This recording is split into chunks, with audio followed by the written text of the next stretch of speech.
Pine का जो जंगल, आपको पैसा ही नहीं लेगा, आप ऊपर आओ।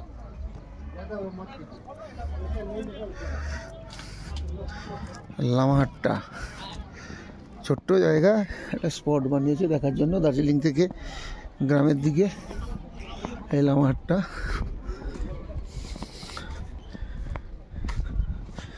মেঘলা মেঘলা না হলে এদিকটা সিনারি খুব ভালো ছিল।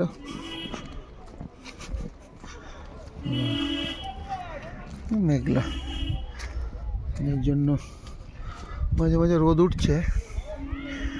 লামাহাট্টা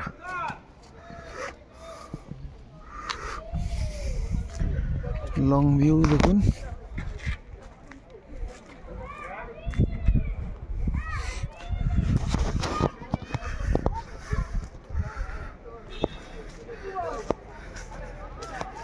দেখতে থাকুন, ছোট ছোট করে ক্লিপস দেখাবো লামাহাট্টা থেকে। ওই পার্কটা রয়েছে 20 টাকা করে টিকিট, পার্ক থেকে আর ওই সাইড দিয়ে উপরে যাওয়া যায়। ওখানে একটা লেক রয়েছে, দেখাবো আপনাদের। আপাতত এই পর্যন্ত, দেখতে থাকুন, সুস্থ থাকুন, ভালো থাকুন।